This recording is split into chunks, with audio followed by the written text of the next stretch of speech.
Hello everyone, welcome to the Luminant IAS Academy. I am Meena Bhardwaj and कल मैं एक video बना चुकी हूँ इंट्रोडक्शन के लिए, तो आप प्लीज़ वो देख लेना। एंड आज हम ये वीडियो स्टार्ट करने से पहले एक कोट मैं आपके लिए लेके आई हूँ। सो समझते ही क्या है, a journey of 1000 miles begins with a single step. इसका क्या मतलब है कि कोई भी जर्नी चाहे वो 1000 miles की हो, यानी कितनी ही बड़ी क्यों ना हो, कितनी ही लंबी क्यों ना हो, अगर उसकी आपको शुरुआत करनी है तो उसके लिए आपको स्टेप बढ़ाना ही पड़ेगा, यानी आपको शुरुआत करनी पड़ेगी। जो शुरुआत होती है वो सबसे मुश्किल पार्ट होती है हमारी लाइफ का, कि हम स्टार्टिंग नहीं करते हैं। तो आपको स्टार्टिंग करनी है, शुरुआत करनी है, और उसके बाद आप देखेंगे कि खुद ब खुद धीरे धीरे आपने जहाँ तक या जो डिसाइड किया था आपने कि आपको वहाँ तक पहुँचना है, आपने जो जर्नी अपने लिए सेट की थी, आप वहाँ तक पहुँच जाएंगे। लेकिन आपको शुरुआत करनी पड़ेगी, यानी कि शुरुआत बहुत ही ज़रूरी है। और उसके साथ ही आपको एक और चीज़ ध्यान रखनी है कि आपको रुकना नहीं है। प्रॉब्लम्स आएंगी, बहुत प्रॉब्लम्स आएंगी, बहुत इंटरप्शंस होंगी, लाइफ इजी नहीं है। और वो सिर्फ आपके लिए नहीं, वो किसी के लिए भी इजी नहीं है। अगर आपको प्रॉब्लम फेस करनी पड़ रही है तो ये मान लो कि वो सबकी लाइफ में प्रॉब्लम आ रही है, यानी आप अकेले नहीं हो। ओके, तो प्रॉब्लम्स चाहे जितने भी आए, रुकना नहीं है, सिर्फ आगे बढ़ते जाना है। क्लियर? एंड जो भी आप चाहते हैं उसे अचीव करना है, चाहे आज आपके पास कुछ है या नहीं है, चाहे कुछ भी नहीं है, लेकिन आपकी जो एक शुरुआत होगी वो ज़रूर होनी चाहिए। और अगर आप मन से किसी चीज़ को चाहते हैं या आपको पता है कि वो आपकी लाइफ की एक डेस्टिनी है या आपके लिए वो बहुत ज़रूरी है, ओके, तो वो आपको ज़रूर मिलेगी। लेकिन आपको उसके लिए काम भी करना पड़ेगा, यानी कि आपको उसकी तरफ बढ़ना भी पड़ेगा। तो इसी के साथ हम शुरुआत करते हैं। क्लियर? तो आज जो मैं आपको एक सिलेबस पार्ट मैंने आपको जो बोला था वो मैं करवा रही हूँ आपको। तो यहाँ पे मैं एक मेंस का सिलेबस लेके आई हूँ। ये मैंने एक मेरे हैंड रिटन नोट्स ही है जिनसे मैं आपको करवाऊँगी। तो इसमें जो जनरल स्टडी का हमारे ये मेंस का सिलेबस है आपका, सी प्री का हम सबको पता ही है, वर्ल्ड हिस्ट्री का छोड़ के आपका जो बाकी आता है वो आपका एक तरह से प्रीलिम्स का पार्ट ही है पूरा, यानी वर्ल्ड हिस्ट्री उसमें नहीं आती है, बाकी आपकी जो तीनों ही है वो हिस्ट्री उसमें आती है। अच्छा, अगर हम यहाँ पे जीएस की बात करें, यानी मेंस की अगर हम बात करें, तो जीएस पेपर की अगर हम बात करें तो यहाँ पे आपको पता है कि ये 4 पार्ट्स में डिवाइड है, क्योंकि हम जीएस पेपर 1 के ही सब्जेक्ट को हमने उठाया हुआ है, यानी हिस्ट्री को। तो यहाँ पे डिवाइड अगर हम इसे करें तो 4 पार्ट में हम इसे डिवाइड करेंगे।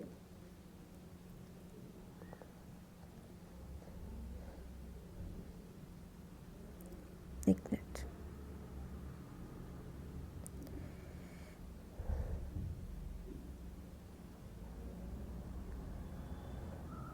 ओके, सो ये आप देख सकते हैं 4 पार्ट में है ये। पहला आपका है आर्ट एंड कल्चर, यहाँ पे हिस्ट्री सेकंड है, थर्ड सोशियोलॉजी है, एंड फोर्थ आपका ज्योग्राफी है। तो जो हम पार्ट कर रहे हैं वो आपका हिस्ट्री यानी कि सेकंड पार्ट है। तो हिस्ट्री के सिलेबस की अगर हम बात करें यहाँ पे, तो सबसे पहले इसको कुछ पार्ट्स में डिवाइड किया हुआ है। तो यहाँ पे आपकी एक तो इंडियन हिस्ट्री है, देन आपकी वर्ल्ड हिस्ट्री आती है। इंडियन हिस्ट्री में आपको क्या क्या पढ़ना है वो चीज़ देखते हैं। तो मॉडर्न हिस्ट्री की अगर हम बात करें तो यहाँ पे आपका है सबसे पहले middle of the 18th century until the present. Okay, यानी आपकी मिडल ऑफ 18th सेंचुरी से लेके प्रेजेंट तक का जो एक पीरियड है उसके बारे में आपको पढ़ना है हिस्ट्री में। तो उसमें जैसा मैं आपको कल एक इंट्रोडक्शन पार्ट भी दे चुकी हूँ कि कल हमें क्या पढ़ना है, लेकिन यहाँ पे मैं आपको थोड़ा सा सिलेबस के रिगार्डिंग, कि आपको ये ना लगे कि वो आपके सिलेबस से चेंज है, डोंट वरी। जो इंट्रोडक्शन जो बनाया गया है, इवन आप कोई भी बुक उठाते हैं, चाहे वो एनसीईआरटी है, आपकी स्पेक्ट्रम है, या आप और भी बुक उठाते हैं, तो उसमें आपको यही चीज़ आपको देखने को मिलेगी। कुछ टॉपिक होते हैं जो कुछ बुक्स में नहीं होते हैं। क्लियर? तो यहाँ पे socio economic condition of the people first. Okay, ये हम इंट्रोडक्शन में कल बात कर चुके हैं। European penetration of the India, यानी कि जब एक सोशल इकोनॉमिक कंडीशन जब भारत आए थे, दूसरा जब यूरोपियंस भारत आते हैं, ओके, एक तरह से नहीं, उन्होंने एक पेनिट्रेट करना, यानी कि जो खुद को एक्सपेंड करना, या हम जहाँ से बैटल पढ़ते हैं, ओके, बैटल ऑफ प्लासी और बक्सर, यानी बंगाल से साउथ की तरफ जो वो बढ़ते हैं, वो वाला पार्ट जो हम पढ़ते हैं। नेक्स्ट अगर हम बात करें तो ब्रिटिश कॉन्क्वेस्ट की हम यहाँ पे बात करते हैं। सी, आई होप कि आपको मेरी राइटिंग समझ में आ रही होगी। तो यहाँ पे ब्रिटिश कॉन्क्वेस्ट की हम बात करते हैं। पेनिट्रेशन के बाद जो पार्ट हमारा कॉन्क्वेस्ट वाला है, ये एक्चुअली मिक्सअप ही है। तो British policies and there impact, उसके बाद जो उनकी पॉलिसीज़ होती हैं उनके बारे में पढ़ते हैं हम। एक सेकेंड,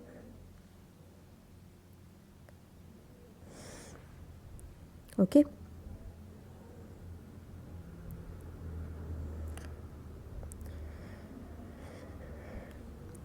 उसके बाद हमारा जो आता है सोशो कल्चरल रिफॉर्म। ये रिफॉर्म मूवमेंट कल हमने बात की थी। अपराइजिंग, यानी कि हमने जो 1857 से पहले की जो अपराइजिंग है उसके बारे में बात की थी। देन मेन हम पढ़ते हैं रिवोल्ट ऑफ 1857, ओके। उसके बाद ये अलग ही टॉपिक है, ये इसी के पार्ट नहीं है। जैसे growth of nationalism in India, यानी नेशनलिज्म जहाँ से हमारी शुरुआत होनी शुरू हो जाती है उसके बारे में पढ़ते हैं। यानी एक यूनिफिकेशन होनी शुरू हो जाती है पॉलिटिकल, इकोनॉमिक, एडमिनिस्ट्रेशन लेवल पे, वो पढ़ते हैं। यानी कि एक हमारा जो स्ट्रगल की तरफ हम बढ़ते हैं इंडियन इंडिपेंडेंस की, उसकी बात की जा रही है। वेस्टर्न एजुकेशन का एक इम्पैक्ट देखने को मिलता है। रोल ऑफ प्रेस, ओके, ये मैंने कल आपको बताया था। तो रीडिस्कवरी ऑफ इंडियाज़ पास्ट, ये भी आपके इसी के जब आप पढ़ते हैं तो उसी के बीच में एक टॉपिक है।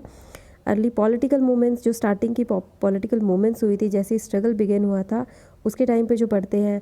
Formation of INC, okay, INC आपकी बननी शुरू हो जाती है। एंड मॉडरेट का जो टाइम पीरियड होता है वो आपका शुरू हो जाता है। उसके बाद हम पढ़ते हैं militant nationalism, growth of militant nationalism and revolutionary activities. ये मैं आपको कल एक इंडेक्स में बता चुकी हूँ। इसी को अगर आप थोड़ा सा और डिफ़ाइन करते हैं तो यहाँ पे स्वदेशी एंड बॉयकॉट मूवमेंट है।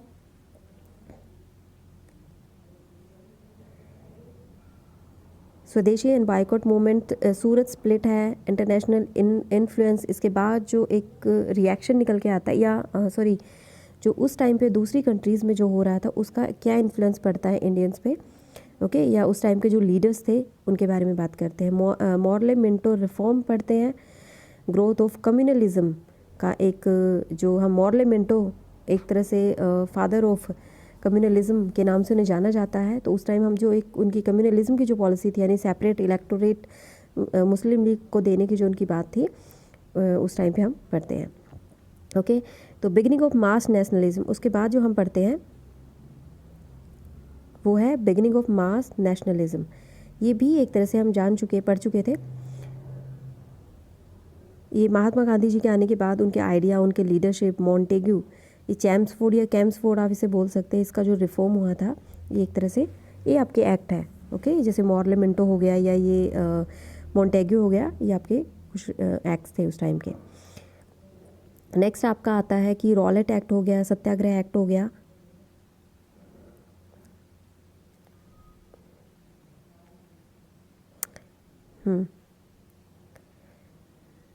ओके, तो आप ये आपको दिखाई दे रहा होगा नंबर्स में। रॉलेट एक्ट है, satyagraha, Jallianwala Bagh, non cooperation movement, Swarajist, no changers, इनके बारे में हम पढ़ते हैं। Emergence of new force, socialist idea, youth and trade unionism, जहाँ पे आप लाला लाजपत राय के बारे में पढ़ते हैं। तो revolutionary activities, Simon commission, Nehru report, civil disobedience movement, round table conferences हुई थी उसके बाद। यानी कि स्टेप बाय स्टेप जैसे हम इंडिपेंडेंस की तरफ बढ़ रहे थे, तो जो इंडियन लीडर्स थे या मिलिटेंट थे उस टाइम पे और ब्रिटिशर्स थे, उनके बीच में जो एक इंडिपेंडेंस को लेके जो सिचुएशन थी उसके बारे में हम, ये उस टाइम पे होता है तो उसके बारे में पढ़ते हैं।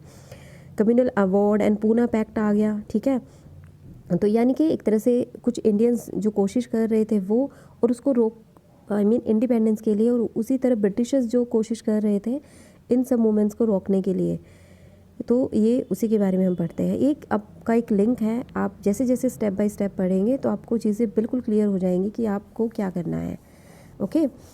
हाँ, तो ये सिलेबस आपको बताना इसलिए ज़रूरी है ताकि आप कन्फ्यूज़न में ना रहे कि आपको करना क्या है, कैसे करना है। सी, अगर मैं आपको बेसिक आइडिया भी दे दूँगी तो आप कभी भी बुक उठा के देखेंगे ना तो आप आसानी से पढ़ लेंगे, और मेरा मेन मकसद यही है कि आपको चीज़ें जो आपकी अंडरस्टैंडिंग है सब्जेक्ट को लेके वो क्लियर हो सके और आप किसी भी कन्फ्यूज़न में ना रहो, ठीक है। और मेनली ये उनके लिए है जिन बच्चों के पास कोई गाइडेंस नहीं है, जो कोचिंग अफोर्ड नहीं कर सकते हैं, या कोचिंग जाने के बाद भी या खुद से पढ़ने के बाद भी उन्हें चीज़ें क्लियर नहीं हो रही है। नेक्स्ट अगर हम बात करें तो फिर आता है पार्टिसिपेशन हो गया हमारा, ठीक है। यानी सेंट्रल लेजिस्लेटिव या प्रोविंस, यानी उस टाइम पे जो इलेक्शंस होते हैं यानी कि अलाउ कर दिया जाता है आईएनसी या नेशनल कांग्रेस को, ओके। एंड फिर government of India act 1935, okay, जो आज भी हमारा, जिसके बारे में हम नॉट आज लेकिन हम इसको पॉलिटी में पढ़ते हैं, ये सारे ही पढ़ते हैं हम, जो एक्ट वहाँ पे उस टाइम पे हुए थे तो इसके बारे में पढ़ते हैं। और जो हमारा इंडियन कॉन्स्टिट्यूशन है, ठीक है, वो इसमें से भी कुछ पार्ट जो है वो लिए हुए हैं, यानी कि जो हमारा एक्ट है। तो टुवर्ड्स फ्रीडम एंड पार्टीशन की अगर हम बात करें, ओके, फ्रीडम और पार्टीशन वाला पार्ट हम यहाँ पे कवर करते हैं 39 से 47 तक का। यहाँ पे कुछ नेशनल मूवमेंट्स होते हैं, वर्ल्ड वॉर 2 होता है, एंड देन अगस्त ऑफर आता है, इंडिविजुअल सत्याग्रह शुरू होता है उस टाइम पे, यानी कि जब डेफिनेशंस मैं आपको दे सकती हूँ लेकिन हम ये सारा पढ़ेंगे टॉपिक तो आपको उस टाइम पे क्लियर हो जाएगा। ग्रोथ ऑफ कम्युनलिज्म, मैं चाहती हूँ कि आप यहाँ से समझें, मैं करवाऊँगी तो अपने नोट्स से, लेकिन वो बहुत ही क्रिस्प होंगे कि आपको, लेकिन अंडरस्टैंडिंग पूरी देने की कोशिश की जाएगी। लेकिन मैं चाहती हूँ कि आप किसी भी नोट्स पे रिलाई ना करें, ना किसी बुक पे। बुक तो आपको खैर पढ़नी चाहिए, लेकिन जब आपको लग रहा है कि वो चीज़ आपको समझ नहीं आ रही है तब आप यहाँ पे आइए, इस चीज़ को समझिए और फिर अपना पढ़ के देखिए। एंड हाँ, चाहे वो प्री हो चाहे मेंस हो, फिर अगर आपको उस टॉपिक की क्लियर यानी कि अंडरस्टैंडिंग हो गई है, कंसेप्ट क्लियर हो गया है, अब आप उसके क्वेश्चन सॉल्व कीजिए, चाहे वो प्री के हो चाहे वो मेंस के हो, ओके।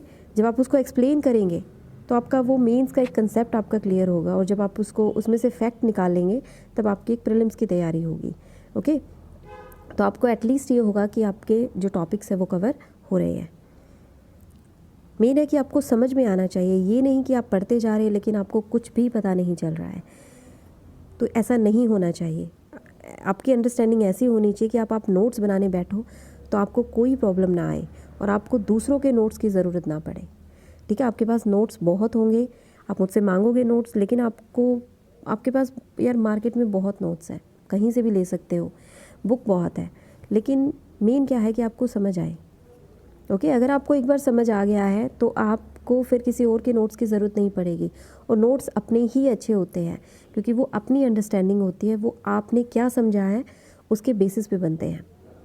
तो किसी के भी नोट्स फॉलो ना करें, इवन खुद समझे, यहाँ से समझे, बुक से समझे, और उसके बाद उसको एक खुद के जो है नोट्स बनाने की कोशिश करें। नोट्स बनाने के लिए मैं इसलिए बोल रही हूँ ताकि आपको, चाहे आप कीवर्ड्स बनाएं, बिल्कुल कीवर्ड्स ही बनाएं, बहुत ही क्रिस्प में बनाएं, शॉर्ट बनाएं, वो इसलिए ज़रूरी है ताकि आपको एक मेमोराइज़ करने में इजी रहे। क्योंकि आपको पता है जब आप कोई चीज़ लिखते हैं और आपको शुरू में हो सकता है आपसे नोट्स ना बने, लेकिन तो आप क्या करें, आप बड़े नोट्स बनाएं, लेकिन उसको जब आप रिवाइज़ करें, ओके, उस रिवीजन के टाइम पे उनको क्रिस्प यानी कि आप उनको शॉर्ट नोट्स में कन्वर्ट करते चले जाएं। मैंने यहाँ पे अपने कुछ नोट्स जो मैं बनाए हैं, मैंने कईयों को तो मैंने बस कुछ डिज़ाइन में ही बना डाला है, तो ताकि सिर्फ कीवर्ड्स लिखे हैं, तो ताकि आपको भी थोड़ा एक आइडिया हो जाए कि आपको नोट्स बनाने कैसे हैं। तो हम उसके बारे में भी बात करेंगे, लेकिन अभी हम टॉपिक्स की बात करते हैं, ओके। इसके बाद जो हमारा आता है वो आता है फ्रीडम एंड पार्टीशन वाला पार्ट ही कर रहे थे हम, तो यहाँ पे कुछ पीस एंड मूवमेंट्स हो गए, ओके। देन पीपल स्ट्रगल हो गया, क्रिप्स मिशन हो गया, and quit India movement, Wavell plan, INA and Subhash Chandra Bose, INA Subhash Chandra Bose ji का ही था, ओके, जो उनकी आर्मी थी। कैबिनेट मिशन के बारे में पढ़ते थे, nationalist upsurge post second world war के टाइम पे जो एक नेशनलिस्ट की एक जो फिर से एक, ठीक है, जो उभर कर आए थे उनके बारे में पढ़ते हैं। इंडिपेंडेंस विद पार्टीशन, फिर हमें इंडिपेंडेंस तो मिलती है लेकिन पार्टीशन के साथ, तो उसके बारे में हम पढ़ते हैं।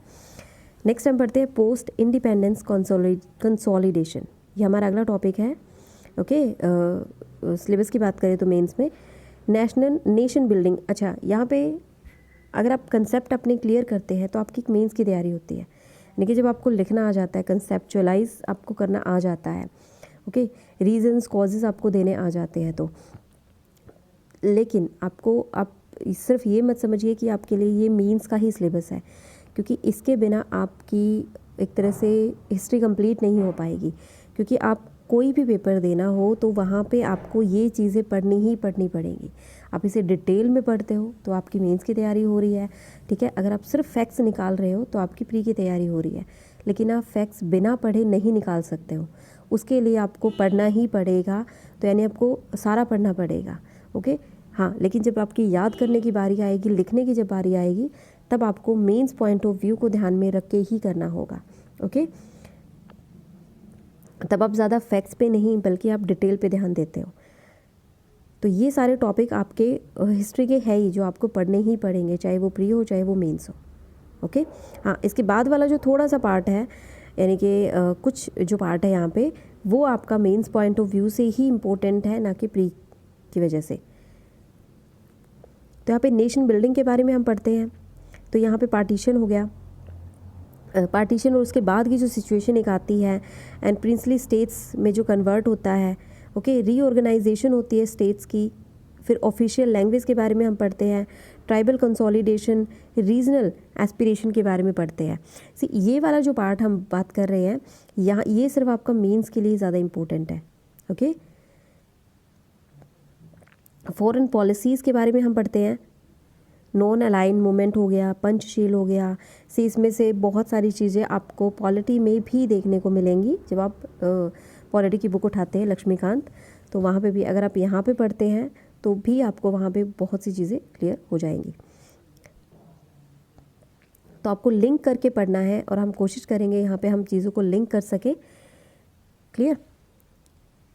तो फॉरेन पॉलिसीज़ में कुछ पार्ट है, नॉन अलाइनमेंट मूवमेंट हो गया, यानी कि जैसे ही हमें इंडिपेंडेंस मिलती है तो उसके बाद हमें एक फुल फ्लैज जो कंट्री बनानी होती है, तो वहाँ पे सबसे हमारा पहला काम होता है स्टेट्स को इंटीग्रेट करना, ओके। अब उसको स्टेप बाय स्टेप, ठीक है, हमें अपनी कंट्री को कैसे चलाना है उसके बारे में हम पढ़ते हैं। तो नॉन अलाइन मूवमेंट हो गया, पंचशील हो गया, दूसरी कंट्रीज़ के साथ हमारे रिलेशन कैसे हो गए, वो हम फॉरेन पॉलिसीज़ में पढ़ते हैं, ओके।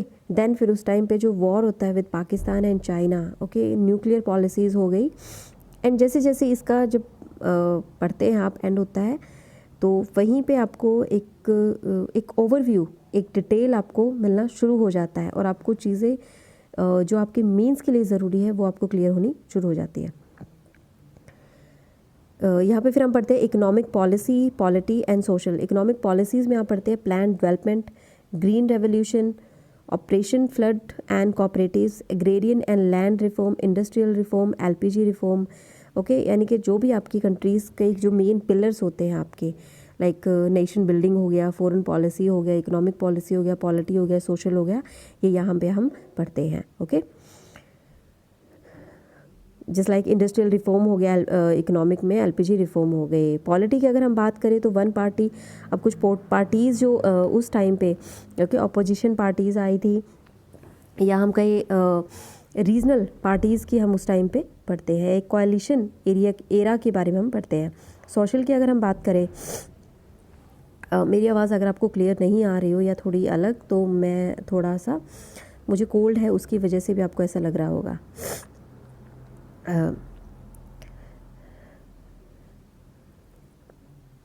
ओके, नेक्स्ट हम पढ़ते हैं पॉपुलर मूवमेंट के बारे में। सोशल की अगर हम बात करें तो कुछ पॉपुलर मूवमेंट थे, कम्युनलिज्म हो गया, इंडियन वुमेन हो गई, उनकी एक उनकी जो कंडीशन थी उनके बारे में हम पढ़ते हैं, एंड नक्सलिज्म के बारे में हम पढ़ते हैं, ओके। नेक्स्ट अगर हम बात करें तो हिस्ट्री ऑफ वर्ल्ड, यानी कि वर्ल्ड हिस्ट्री में कुछ पार्ट है, इंडस्ट्रियल रेवोल्यूशन हो गया, वर्ल्ड वॉर 1 हो गया, world between the war, world war 2 हो गया, decolonisation of redrawal of national boundaries concept and social impact of political philosophies. यहाँ पे आपकी वर्ल्ड हिस्ट्री जो है उसके टॉपिक्स दिए हुए हैं, जो कि आपकी मेंस का पार्ट है। और इससे पहले भी जो हमने पढ़ा है पोस्ट वाला, वो ज़्यादातर मेंस का ही आपका पार्ट है। तो यहाँ पे इंडस्ट्रियल रेवोल्यूशन की अगर हम बात करें तो यहाँ पे रेनाइसेंस यानी पुनर्जागरण, discovery of sea routes, reformation, counter reformation, इस तरह के कुछ टॉपिक्स हैं, इनके बारे में हम पढ़ते हैं। ओके, देन स्लेव ट्रेड हो गया जो अफ्रीका में हम पढ़ते हैं, America war of independence, French revolution, nationalism in Europe, rise of capitalism, colonialism, imperialism, यानी कि आपका जो पूंजीवाद है, उपनिवेशवाद है और साम्राज्यवाद है, उसके बारे में आप पढ़ते हो। हिंदी के आपको जो कुछ मीनिंग्स हैं वो मैं साथ साथ बताती चलूँगी जब हम पढ़ेंगे, सो आपको ताकि कोई डाउट ना रहे कि आपको हिंदी में इसको समझने में इशू ना आए। इसलिए आपको अगर अंडरस्टैंडिंग हो जाती है तो आप आराम से किसी भी बुक से पढ़ लेंगे।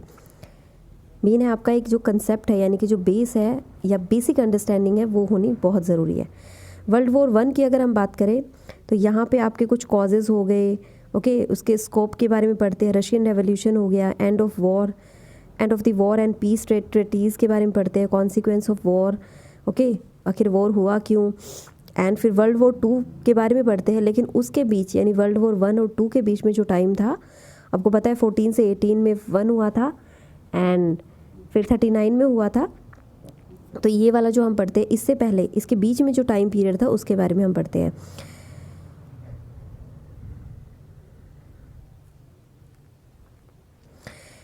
तो यहाँ पे Europe after war, fascism and Nazism, Nazi के बारे में पढ़ते हैं आप। ग्रेट डिप्रेशन हो गया, सोवियत यूनियन हो गया, national movement in Asia and Africa हो गया, USA as a strong power, इनके बारे में हम पढ़ते हैं। वर्ल्ड वॉर 2 की अगर हम बात करें तो यहाँ पे कुछ वेस्टर्न डेमोक्रेसीज़ थी, ओके, उनका रोल आता है। आउटब्रेक ऑफ वॉर, फिर वॉर की शुरुआत होती है। देन हम यूएस की एंट्री, यानी कि जो कंट्रीज़ की एंट्री होनी शुरू हो जाती है वॉर में, वो पढ़ते हैं। ग्लोबल नेचर हो गया, हॉलोकॉस्ट यानी कि मास मर्डर जो उस टाइम पे हुआ था, resistant movements after effect of the war, Europe after world war 2, okay. Decolonisation की जब हम बात करते हैं यहाँ पे, यानी कि एक तरह से ब्रिटिश ने जब यानी कि जिन कंट्रीज़ में वो कॉलोनिज्म कर रहे थे उनको जब छोड़ना शुरू कर दिया था, तो ये वो वाला मूवमेंट था एंड नेशनल बाउंड्रीज ड्रॉ होनी शुरू हो गई थी। तो यूरोप का जो पार्ट है हम वो पढ़ते हैं after world war. Then cold war एक शुरू हो जाता है, मेनली हमें पता है कि रशिया और यूएस के बीच में जो चलता आया है। And rise of Asia and Africa के बारे में पढ़ते हैं। Then development of world Asia and North America के बारे में पढ़ते हैं। Spread of communism, Korean war, Vietnam war, Cuban war, collapse of Soviet Union के बारे में पढ़ते हैं। देन एंड में हम पढ़ते हैं कंसेप्ट, ये आपका लास्ट टॉपिक जो है, concept, type and social impact of political philosophy. यहाँ पे हम कम्युनिज्म, कैपिटलिज्म एंड सोशलिज्म इसके बारे में पढ़ते हैं, ओके। कैपिटलिज्म आपका पता ही है कि आपको पूंजीवाद होता है, सोशलिज्म आपका साम्राज्यवाद, और कम्युनिज्म मेरे ख्याल से आपका साम्यवाद जिसे हम बोलते हैं वो होता है, if I am right, okay. तो ये आपका सिलेबस था। यहाँ इसके साथ ही हम जो क्वेश्चंस होंगे, अब सी हमने टॉपिक्स तो देखे हैं, तीनों के हमने टॉपिक्स देख लिए कि आखिर हमें पढ़ना क्या है, लेकिन अब इन टॉपिक्स में से भी सी हम ये क्लियर नहीं है कि जो टॉपिक हम यूपीएससी पूछ चुका है वो अगले साल नहीं पूछेगा, वो उससे रिलेट करके भी पूछ सकता है या उसके अलावा भी पूछ सकता है, ठीक है। तो ये आपका 2 चीज़ों पे डिपेंड करता है कि एक तो आप करंट अफेयर आप पढ़ रहे हैं या नहीं, और करंट अफेयर यानी कि आप जो करंट अफेयर आपने पढ़े हैं उसमें आपका हिस्ट्री का के बारे में या हिस्ट्री से रिलेट करके क्या करंट अफेयर आया है, ओके। वो किसी कंट्री के बारे में भी हो सकता है, ओके। जब मान लो कि यहाँ पे कोई न्यूज़ है रशिया और अमेरिका की चलती ही रहती है, तो उसके बारे में आपको स्टैटिक जो इन्फॉर्मेशन है वो भी पता होनी चाहिए। अब उसकी इन्फॉर्मेशन जो है वो हर तरीके से हो सकती है, क्लियर, वो हिस्ट्री के पॉइंट ऑफ व्यू से भी हो सकती है, ज्योग्राफी के पॉइंट ऑफ व्यू से भी हो सकती है। तो यहाँ पे एक चीज़ क्लियर करनी होगी, आपको याद रखनी होगी कि अब ऐसा हो रहा है और अभी भी जो पेपर्स हो रहे हैं उनमें ये चीज़ देखने को मिला है कि आपका वो किसी भी टॉपिक को किसी भी पेपर में पूछ लेते हैं। ऐसा कुछ नहीं है कि सिर्फ कुछ टॉपिक्स है जो सिर्फ जैसे जीएस 1 में ही है तो वी1 में ही पूछे जाएंगे, नहीं। करंट अफेयर को रिलेट करके या करंट अफेयर को वैल्यू देते हुए वो किसी भी पेपर में वो पूछ लेते हैं, ओके, उससे रिलेट कर देते हैं।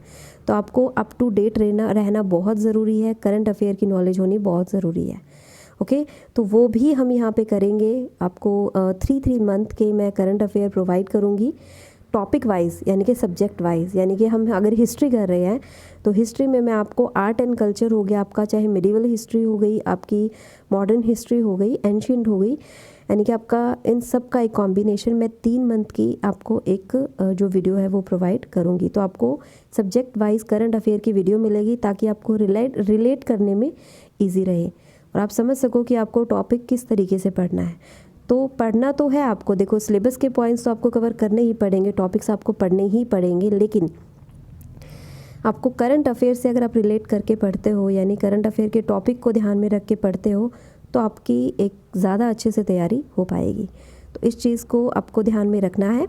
ओके, तो आई होप कि आपको सिलेबस क्लियर हो गया होगा, आपको एक डिटेल एनालिसिस आपके जो सिलेबस का है वो मिल गया होगा। सो okay, thank you so much. कल हम वीडियो में फिर अपना जो लेक्चर है वो स्टार्ट करते हैं अगला, और मॉडर्न हिस्ट्री स्टार्ट करते हैं, एंड उसके साथ ही मैं जल्दी ही आपको वीकली मैं कोशिश करूँगी कि आपको जो करंट अफेयर की वीडियो हो वो प्रोवाइड कर दो। तो आपको 3-3 मंथ के बेस पे सब्जेक्ट वाइज मिलेगी। आई होप कि आप प्रिपरेशन आपकी हो सके। So okay, thank you so much for your support कि आपने वेट किया मेरा इतना, and still you are supporting. So keep supporting and अपना ध्यान रखिए और पढ़ते रहिए, एंड डोंट वरी, एग्ज़ाम आज नहीं तो क्लियर होगा ही, लेकिन आप रुकिए मत और अपनी कोशिश जारी रखिए। Okay, thank you so much, take care.